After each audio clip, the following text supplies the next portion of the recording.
जी Nepal HD television अब तपाईं सँगसँगै।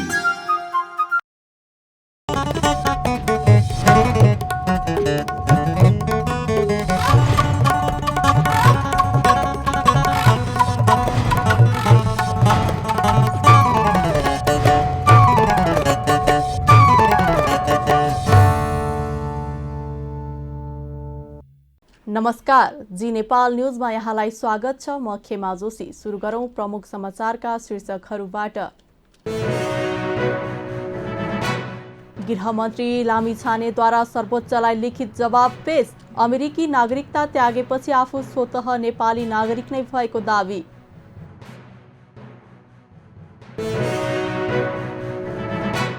मध्य प्रदेश सरकारको सुशासन प्रवर्धन गर्न उच्च स्तरीय समिति गठन। समितिले 15 दिनभित्र सुझाव पेश गर्नुपर्ने बिना विभागीय मन्त्री यादवको भनाई। निर्मला पन्त प्रकरणमा थप 5 जनाको DNA संकलन। DNA प्रोफाइलसँग म्याच नभएपछि प्रहरीका लागि बढ्यो चुनौती।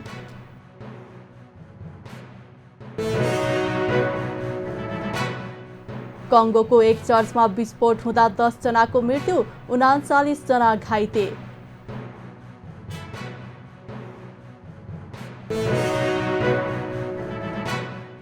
र प्रधानमन्त्री कप महिला राष्ट्रिय T20 अन्तर्गत प्रदेश 1 द्वारा लुम्बिनी 9 रनले पराजित। जितसँगै 2 खेलमा 4 अङ्कसहित प्रदेश 1 समूह B को शीर्ष स्थानमा। अब समाचार विस्तारमा। गृहमन्त्री रवि लामिछानेले राष्ट्रिय स्वतन्त्र पार्टीको सभापति पद खारेज र प्रतिनिधि सभा सदस्य पद समेत रद्द गर्ने रिट निवेदन विरुद्ध सर्वोच्च अदालतमा लिखित जवाब पेश गर्नु भएको छ। लामिछानेले बुझाएको लिखित जवाफमा उक्त रिट खारेज गर्न माग गर्दै आफूले नेपाली नागरिकता नत्यागेको हुँदा अमेरिकी नागरिकता त्यागेपछि आफू स्वतः नेपाली नागरिक नै हुने दावी गर्नु भएको छ। यस्तै राष्ट्रिय स्वतन्त्र पार्टीको पक्षबाट पनि सर्वोच्चमा लिखित जवाफ दिइएको छ। जवाफमा अहिले यस पार्टीको लोकप्रियता बढ्दै गएको बेला पार्टीका अध्यक्षको नागरिकताको विषय उठाई पार्टीको लोकप्रियतालाई निवेदकहरूले विषयान्तर गर्न खोजिएको मात्र हो। अन्ततः माथिका उल्लेखित आधार प्रमाण सम्मानित श्री सर्वोच्च अदालतबाट प्रतिपादित नजिर सिद्धान्त तथा प्रचलित कानून समेत मूल्याङ्कन गरी राजनैतिक उद्देश्यबाट प्रेरित रहेको विपक्षी निवेदकको निवेदन पत्र खारेज गरी न्याय दिलाइ पाऊँ भनिएको छ।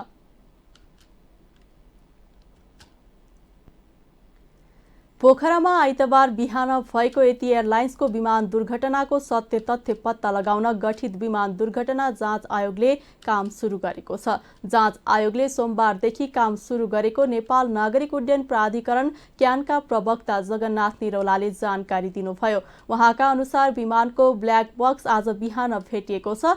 ब्ल्याक बक्स आयोगलाई बुझाइसकिएको छ। ब्ल्याक बक्स विमान दुर्घटनाको कारण पत्ता लगाउन महत्त्वपूर्ण मानिन्छ। ब्ल्याक बक्समा फ्लाइट राइडर रेकर्ड र ककपिट भोइस रेकर्ड हुन्छ। सरकारले आइतबार दुर्घटनामा परेको यति एयरलाइन्सको विमानको दुर्घटनाको सत्य तथ्य पत्ता लगाउन 5 सदस्यीय जाँच आयोग गठन गरेको थियो।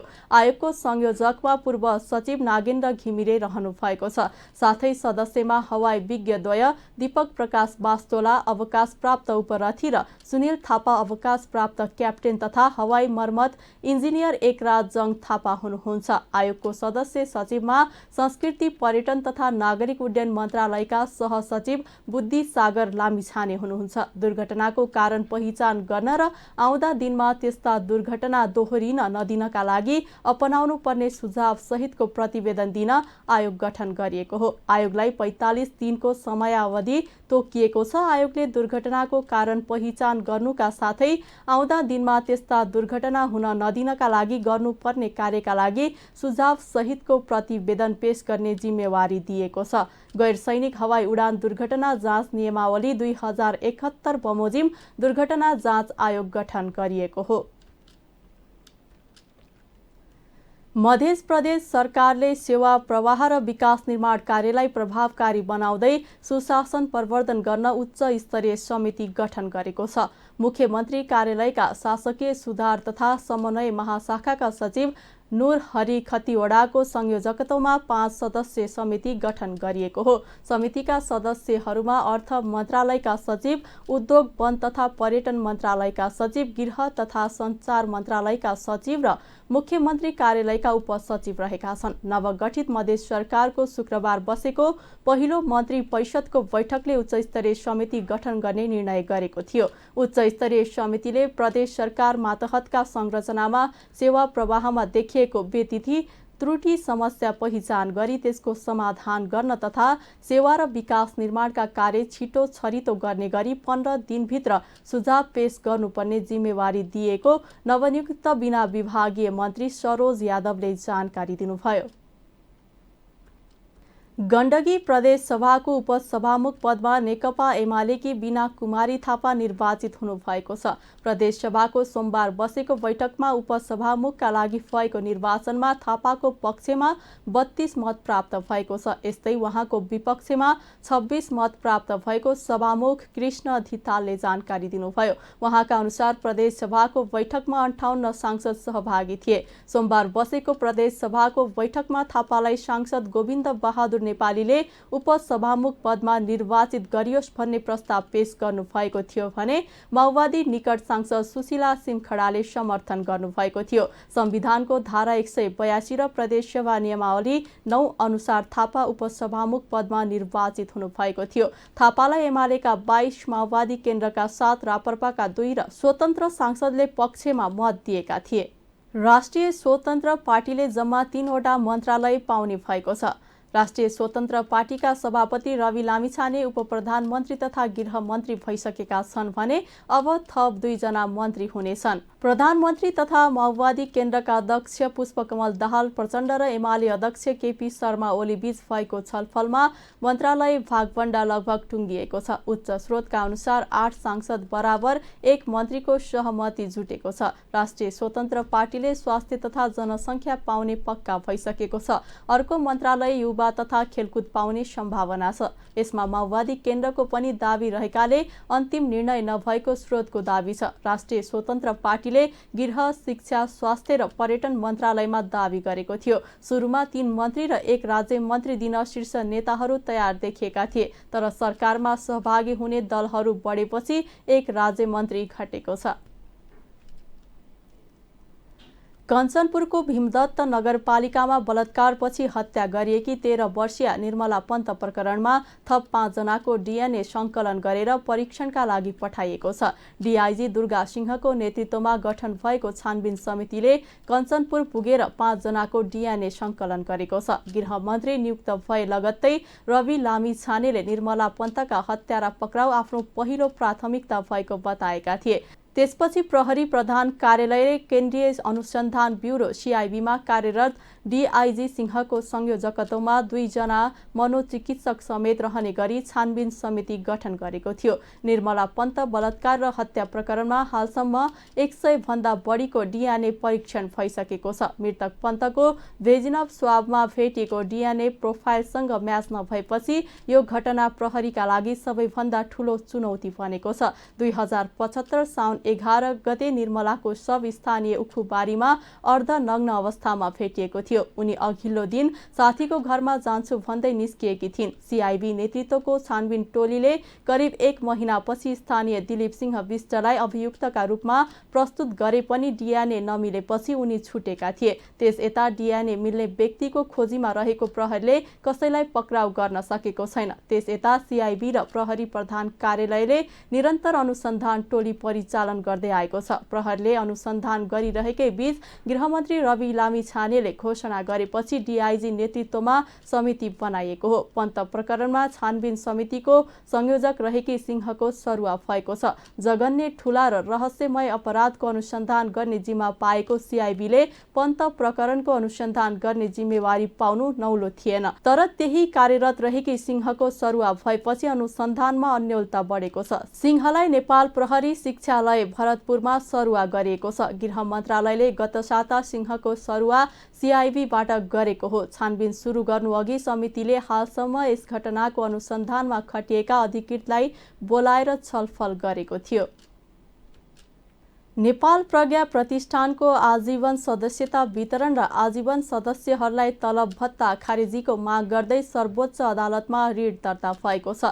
साहित्यकार घनेन्द्र ओझाले शुक्रबार दायर गरेको रिटमा नेपाल प्रज्ञा प्रतिष्ठान ऐन 2064 को दफा 28 को आजीवन सदस्यता र आजीवन सदस्यहरूलाई मासिक तलब भत्ताको व्यवस्था खारेज गर्न माग गरिएको छ। त्यस्तै नेपाल प्रज्ञा प्रतिष्ठान नियमावली 2067 र मानार्थ प्रज्ञा सदस्यता एवं आजीवन सदस्यता सम्बन्धी मापदण्ड तथा कार्यविधि 2069 पनि खारेज गर्न रिटमा माग गरिएको छ। सरकारले आइतबार पोखरामा यति एयरलाइन्स दुर्घटनामा परि निधन भएकाहरूको शवको व्यवस्थापन र हस्तान्तरण गर्न आवश्यक कार्ययोजना बनाएको छ। सिंहदरबारमा सोमबार बसेको राष्ट्रिय विपद जोखिम न्यूनीकरण तथा व्यवस्थापन बैठकले शवको पोस्टमार्टम, शव हस्तान्तरण तथा केही शव विदेश पठाउने लगायतलाई सहजीकरण गर्न कार्ययोजना बनाएको हो। त्यस्तै बैठकमा मृतकका परिवारलाई बिमा बापतको रकम उपलब्ध गराउने विषयमा पनि छलफल भएको थियो। मृतक सबैको शनाखत भइसकेपछि प्रमाणहरू लिने काम हुने र बिमा बापतको रकम उपलब्ध गराइने भएकाले बिमाका सम्बन्धमा कुनै समस्या नरहेको बिमा प्राधिकरणका अध्यक्ष सुरेश सिलवालले जानकारी दिनुभयो। मन्त्रालयका सचिवहरू, सुरक्षा निकायका प्रमुखहरू र बिमा प्राधिकरणको अध्यक्ष लगायतका टिम हामी त्यहाँ उपस्थित थियौँ। त्यहाँ अब चाहिँ खास गरेर बिमाको पाटोमा चाहिँ के हुन्छ त भन्ने कुरो भयो। त्यसको हामीले रेस्पोन्स गऱ्यौँ। अब एक्सिडेन्ट भइसकेका सबैको अब यो सद्गति गर्नेदेखि लिएर बिमाको पैसा प्राप्त गरेसम्मको व्यवस्था हुन्छ। अब सबैको चाहिँ सद्गति भइसकेपछि प्रमाणहरू लिएर सबैको व्यवस्था चाहिँ अब बिमाको पाटोमा समस्या छैन। त्योदेखि बाहेक चाहिँ कसरी यसलाई चाहिँ स्मुथ बनाउने, कसरी आफन्तहरू जो चाहिँ पीडामा हुनुहुन्छ उहाँहरूलाई चाहिँ कसरी सहजीकरण गर्ने भन्ने बारेमा सरकारका विभिन्न निकायहरूले के सहयोग पुर्याउनुपर्छ भन्ने बारेमा छलफल भएर त्यही निर्णय भयो। अनि विदेशी बडीहरूको विषयमा चाहिँ के निर्णय भयो? विदेशी बडीहरू पनि त अब कलेक्सन गर्नु पर्यो। त्यसले ल्याएर चाहिँ अब यो के अरे त्यसको पोस्टमार्टम गर्नु पर्यो, त्यसलाई चाहिँ विदेश पठाउने व्यवस्था गर्नु पर्यो हैन। तिनै कुराहरू भयो, कसरी त्यसलाई सहजीकरण गर्ने। आइतबार काठमाडौँबाट पोखराका लागि उडेको यति एयरलाइन्सको TR-72 को विमान दुर्घटना भएको थियो। नेकपा एमालेका महासचिव शंकर पोखरेलले 5 वर्षपछि के हुने हो भन्ने ठेगान नभएको दलले मुलुकको समृद्धिको नेतृत्व गर्न नसक्ने बताउनु भएको छ। पार्टी निकट विद्यार्थी संगठन अनेरा सोयुले सोमबार काठमाडौँमा आयोजना गरेको कार्यक्रममा पोखरेलले 74 सालको चुनावमा काठमाडौँ उपत्यकामा विवेकशील साझाका नाममा लहर सुरु भएको र 4 वर्ष नपुग्दै चुनाव लड्दा जमानत जफत भएको भन्दै आज पनि नयाँ प्रयोग गरिएको र 5 वर्षपछि के हुने हो भन्ने ठेगान नभएकाले मुलुकको समृद्धिको नेतृत्व गर्न नसक्ने बताउनु भएको हो। पोखरेलले कुनै पनि समाजलाई नेतृत्व दिनका लागि विचारधारमा आधारित राजनीतिक कार्यदिशा स्पष्ट भएको शक्ति आवश्यक रहेको धारणा राख्नुभयो। त्यस्तै उहाँले धेरै राष्ट्रिय दलहरू भए राजनीतिक अस्थिरता, वैदेशिक चलखेल हुने भएकाले मुलुकलाई अघि बढाउन नीतिगत नेतृत्व आवश्यक हुनुपर्ने उल्लेख गर्नुभयो। दुनियाँमा कहीँ पनि राजनीतिक दलहरू मिलेर मुलुक बनेको इतिहास नरहेको भन्दै पोखरेलले देश बनाउन राजनीतिक शक्तिको केन्द्रीकरण अपरिहार्य हुने तर्क गर्नुभयो। महासचिव पोखरेलले वामपन्थीको सरकारलाई कमजोर पार्न विभिन्न षड्यन्त्रहरू हुने गरेको पनि बताउनुभयो। संसद विघटन कांग्रेसले गर्दा अदालत नबोल्ने र वामपन्थीले ताजा जनादेशमा जाने निर्णय गर्दा अदालत प्रयोग हुने गरेको उहाँको भनाइ छ। भत्ताको सुरुवात गरेर लोक कल्याणकारी राज्य व्यवस्थाको एउटा अवधारणा प्रस्तुत गर्ने खालको काम गर्यो। त्यो लोकप्रिय सरकारलाई पनि अदालतकै माध्यमबाट कमजोर पार्ने काम भयो। जति बेला नेपालमा वामपन्थीहरू बलियो शक्तिका रूपमा आउने गर्छन् त्यति बेला वामपन्थीहरूको प्रभावलाई कमजोर पार्नका लागि अदालतको प्रयोग हुने गर्छ। जति बेला नेपाली कांग्रेसले संसद विघटन गर्ने गर्छ त्यति बेला अदालतले त्यसलाई मान्यता दिने गर्छ।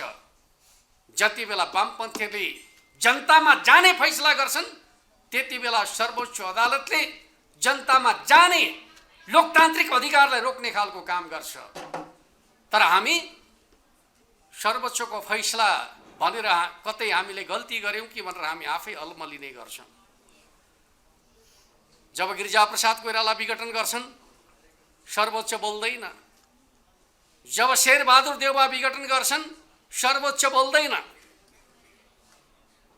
सदर हुन्छ जब मनमोहन अधिकारी विघटनको प्रस्ताव लिएर जनतामा जान खोज्नुहुन्छ रोकिन्छ। जब केपी ओली जनताको जनादेश खण्डित गर्ने खालको कामबाट मुलुकलाई जोगाउनका लागि फेरि जनतामा जाने कुरा गर्नुहुन्छ, अदालतका माध्यमबाट रोकिन्छ। त्यस अर्थमा हामीले बुझ्नुपर्ने कुरा के हो त भन्दाखेरि हामीले राजनीतिक प्रणाली त बदल्यौँ, तर हाम्रो राज्य संयन्त्रभित्रको प्रशासनिक ढाँचा पूर्णतः लोकतान्त्रिक बन्न सकेका छैन, जनपक्षीय बन्न सकेका छैन, त्यो लोकतान्त्रिक मूल्य मान्यतामा आधारित भएर अगाडि बढ्न सकेका छैन।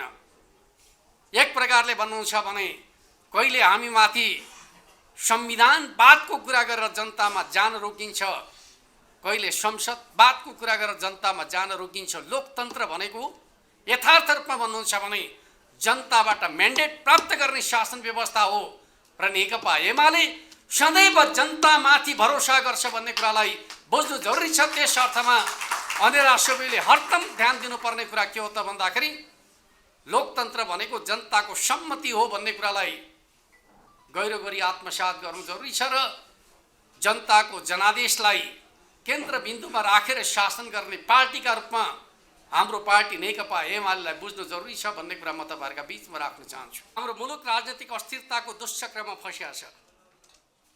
बहुदलीय व्यवस्थाको स्थापनाका 32-33 वर्षहरूमा 28 वटा प्रधानमन्त्री बनायौँ हामीले। एउटा प्रधानमन्त्रीले औसतमा कति काम गर्न पायो भन्दाखेरि 1 वर्ष 2-3 महिना मात्रै काम गर्न पाएको छ प्रधानमन्त्रीले। जुन देशमा एउटा प्रधानमन्त्रीले औसतमा 1 वर्ष काम गर्छ त्यो मुलुक बन्छ कसरी? आज मुलुक बनेन भन्छौँ हामी, कारण के हो? मुलुकमा राजनीतिक अस्थिरताको खेल खेल्ने गरिया छ र आज मुलुक बनेन भन्नेहरूले अझ ज्यादा अस्थिरतातर्फ समाजलाई डोर्याउने खालको काम गरे।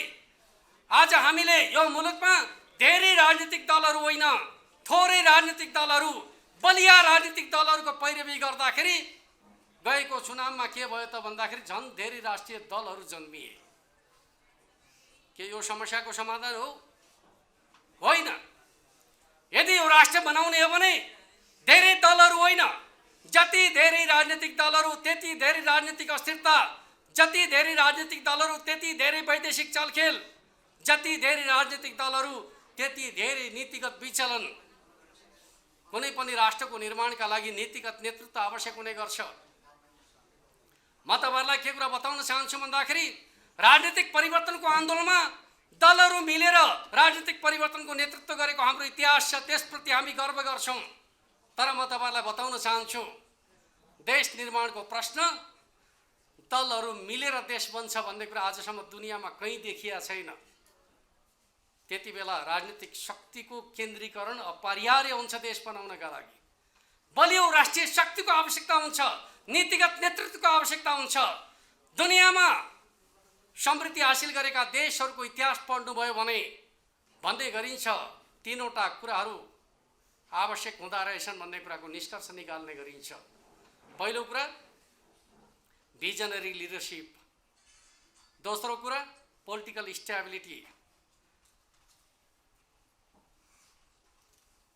तेस्रो कुरा स्ट्रङ पोलिटिकल पार्टी। यी 3वटा कुरा भयो भने मात्रै देशले समृद्धि हासिल गर्छ। स्वाभाविक रूपमा यो पोलिटिकल स्टेबिलिटी र स्ट्रङ पोलिटिकल पार्टी निर्माण गर्ने कुरा चुनौतीका रूपमा, समस्याका रूपमा छ। हामीले जनतालाई यो राष्ट्रको आवश्यकता हो भनेर बोध गराउन नसक्दाखेरि हरेक पटक नयाँ प्रयोगमा नेपाली जनतालाई विचलित गर्ने काम भएको छ।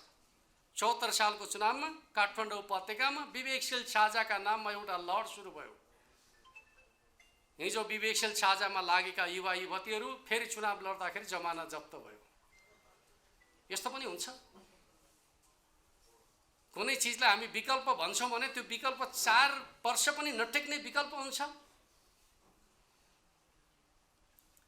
आज फेरि एउटा नयाँ प्रयोग गरिएको छ। त्यो नयाँ प्रयोग 5 वर्ष पछाडि के हुने हो भन्ने कुराको ठेगान नभएको राष्ट्रले समृद्धिको नेतृत्व गर्न सक्छ। कुनै पनि समाजलाई नेतृत्व गर्नका लागि विचारधारामा आधारित, सङ्गठनमा आधारित, राजनीतिक कार्यदिशामा स्पष्ट भएको शक्तिले मात्रै राष्ट्रको विकास र समृद्धिको नेतृत्व गर्न सक्छ। लहरका आधारमा राष्ट्र बनेको इतिहास कहीँ पनि छैन। यो सच्चाइलाई हामीले बुझ्न सकेनौँ, बुझाउन सकेनौँ भने हामीले समाजलाई बदल्न सक्दैनौँ। महासचिव पोखरेलले अहिले पनि राज्य संयन्त्रभित्रको प्रशासनिक ढाँचा पूर्णतया लोकतान्त्रिक बन्न नसकेको बताउनुभयो। कार्यक्रममा उहाँले आगामी सोभियो निर्वाचनमा संगठनलाई जिताउनका लागि आवश्यक भूमिका खेल्न निर्देशन दिनुभयो। विद्यालयबाट घर फर्कने क्रममा बेपत्ता भएकी खोटाङको हलेसी तुवाचुङ नगरपालिका 7 महादेव स्थान स्थित काभ्रेकी 17 वर्षीय बालिका रञ्जिता दाहाल शङ्कास्पद अवस्थामा मृत फेला परेकी छिन्। त्रिधार्मिक स्थल हलेसी स्थित महेन्द्रोदय माध्यमिक विद्यालयबाट आइतबार दिउँसो करिब 3 बजेतिर घर फर्कने क्रममा सम्पर्कविहीन बनेकी बालिका सोमबार बिहान आफ्नै घर नजिकै रहेको खन्युको फेदमा मृत फेला परेकी हुन्। महेन्द्रोदय माविको कक्षा 10मा अध्ययनरत बालिका माघ 3 देखि विद्यालयमा हुन लागेको नगर स्तरीय भलिबल, फुटबल र नृत्य प्रतियोगिताको तयारीका लागि गाउँकै साथीसँग विद्यालय पुगेकी थिइन्। प्रतियोगिताको तयारी सकेपछि उनी साथीसँगै दिउँसो 3:30 बजेतिर घर फर्केकी थिइन्। बाटैमा पर्ने साथीको घरमा रोटी खान आग्रह गर्दा हतार छ भन्दै रोटी बोकेर हिँडेकी बालिका घरभन्दा करिब 200 मिटर टाढा मृत फेला परेकी छन्। घटनास्थलमा मृतकको घाँटीमा र रुखको हाँगामा पातलो सलको टुक्रा भेटिएको महादेव स्थानका वडा अध्यक्ष कमल गिरीले बताउनुभयो। ओठ, आँखा, घाँटीमा चोट देखिएकाले घटनालाई शङ्कास्पद मानिएको छ उहाँले भन्नुभयो। घटनाको विषयमा अनुसन्धान भइरहेको जिल्ला प्रहरी कार्यालय खोटाङका प्रमुख प्रहरी नायब उपरीक्षक मन्जिल मुकारुङले बताउनुभयो। बालिकाको शव परीक्षणपछि हत्या गरेर झुन्डाइएको जस्तो बनाउन खोजिएको वा आफै झुन्डिएको हो भन्ने विषय अस्पतालको प्रतिवेदनमा खुल्ने प्रहरीले बताएको छ। बालिकाको शव अहिले परीक्षणका लागि जिल्ला अस्पताल दिक्तेल ल्याउने तयारी भइरहेको जनाइएको छ। हिन्दू, बौद्ध र किराँत धर्मावलम्बीको संगम स्थल हलेसी क्षेत्रमा यसअघि विभिन्न समयमा सुगा राई र ज्ञानी माया विश्वकर्माको हत्या भएको थियो। उनीहरू दुवैको हत्यामा संलग्न अपराधी अहिलेसम्म पत्ता लागेको छैन। होटल संघ नेपाल हानले हवाई यात्रालाई पूर्ण रूपमा सुरक्षित बनाउन सरकारवालासँग माग गरेको छ। सोमबार एक विज्ञप्ति जारी गर्दै हानले यति एयरलाइन्सको आइतबार भएको जहाज दुर्घटनाले नेपाली आकाश असुरक्षित भएको सन्देश प्रवाह हुने चिन्ता व्यक्त गरेको छ। यसले हवाई क्षेत्र मात्र नभई सिङ्गो राष्ट्र र पर्यटन क्षेत्रमा नकारात्मक असर पर्ने हानको भनाइ छ। नेपाली आकाश सुरक्षित बनाउनु राज्य र सबै सरकारवालाको कर्तव्य भएको समेत विज्ञप्तिमा उल्लेख छ। आगामी दिनमा यस्ता दुर्घटना हुन नदिन सुरक्षित यात्राको प्रत्याभूति दिलाई हवाई जहाज तथा हवाई यातायात व्यवस्थाको सुरक्षा मापदण्ड सुनिश्चित गर्न समेत हानले माग गरेको छ। यात्रुको सुरक्षामा कुनै कमी कमजोरी हुन नदिन पूर्ण सुरक्षित हवाई यात्राको प्रत्याभूति गर्न समेत हानले माग गरेको छ।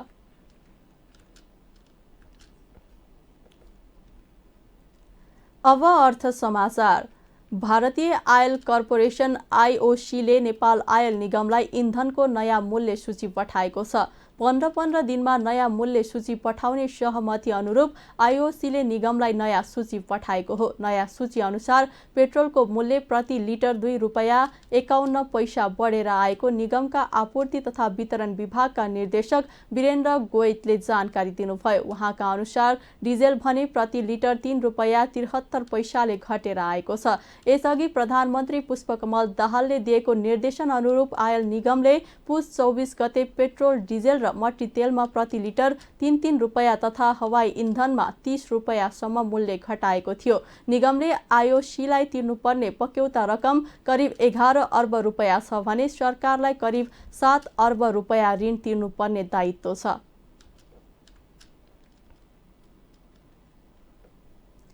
अब अन्तर्राष्ट्रिय समाचार।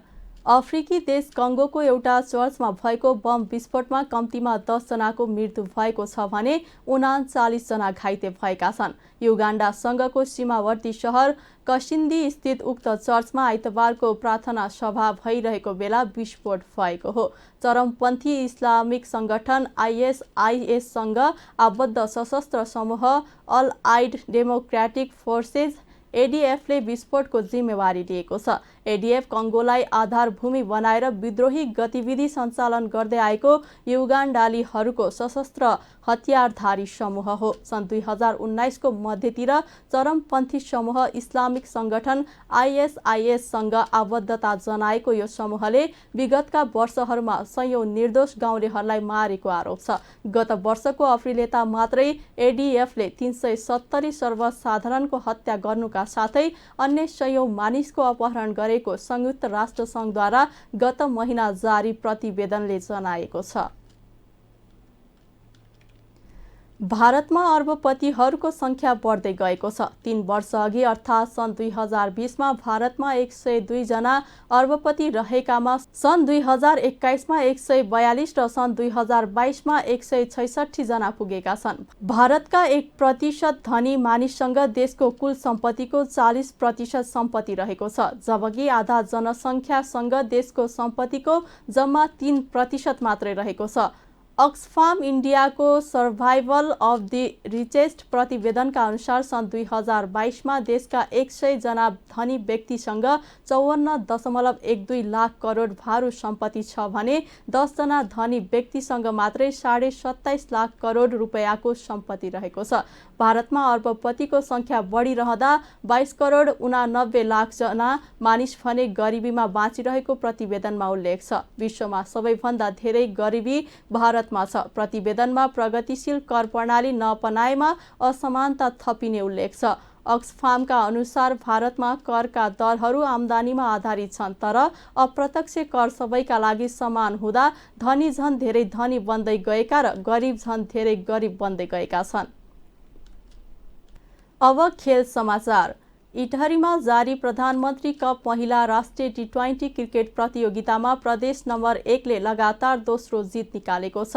जनता क्रिकेट पार्क क्रिकेट मैदानमा सोमबार भएको खेलमा लुम्बिनी प्रदेशलाई 9 रनले हराउँदै प्रदेश 1 ले लगातार दोस्रो जित निकालेको हो। मैदान ओसिलो भएको कारण ढिला सुरु भएको खेल 9 ओभरमा झारिएको थियो, जसमा प्रदेश 1 ले लुम्बिनीलाई 60 रनको लक्ष्य दिएको थियो। लुम्बिनीले पुरै 9 ओभर खेल्दा 7 विकेट गुमाएर 50 रन मात्र बनाउन सक्यो। लुम्बिनीका लागि लक्ष्मी चौधरीले सर्वाधिक 31 रन जोडिन्। लुम्बिनीका अन्य ब्याट्सउमनले दोहोरो अङ्कको रन जोड्न सकेनन्। प्रदेश 1 का लागि संगीता राईले 3 विकेट लिइन्। शबनम राई, ज्योति दनुवार र रुबिना छेत्रीले 1-1 विकेट लिए। त्यसअघि पहिले ब्याटिङ गरेको प्रदेश 1 ले 9 ओभरमा 4 विकेट गुमाएर 59 रन जोडेको थियो। प्रदेश 1 का काजल श्रेष्ठले 21 रन जोड्दा कप्तान रुबिना छेत्रीले 17 रन जोडिन् भने अप्सरी बेगमले 12 रन जोडिन्। यस जितसँगै प्रदेश 1 ले 2 खेलमा 4 अङ्क जोडेको छ। प्रदेश 1 समूह बी को शीर्ष स्थानमा रहेको छ। लुम्बिनीले 2 खेलमा 2 अङ्क जोडेको छ। प्रतियोगितामा 8 टोलीको सहभागिता रहेको छ। खेल समाचारसँगै हामी जी नेपाल न्युजको अन्त्यमा आइसकेका छौं। जाँदा जाँदै प्रमुख समाचारका शीर्षकहरू पुनः एकपटक। गृहमन्त्री लामिछानेद्वारा सर्वोच्चलाई लिखित जवाब पेश। अमेरिकी नागरिकता त्यागेपछि आफू स्वतः नेपाली नागरिक नै भएको दावी।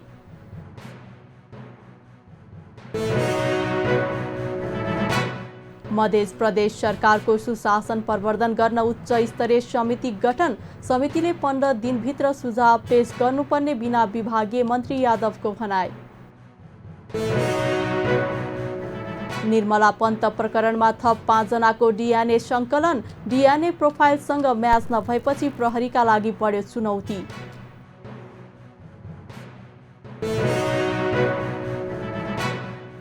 कङ्गोको एक चर्चमा विस्फोट हुँदा 10 जनाको मृत्यु, 39 जना घाइते।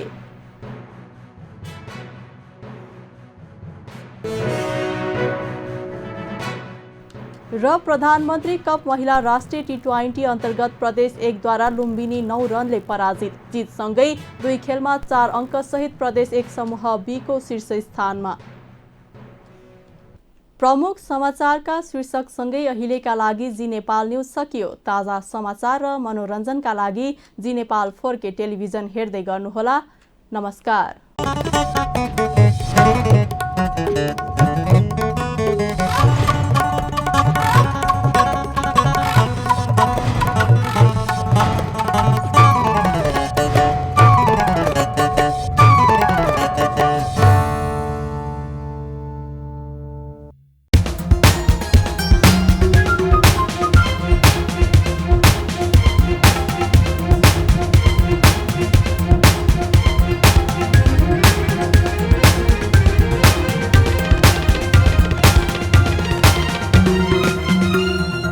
जी नेपाल HD टेलिभिजन अब तपाईँ सँगसँगै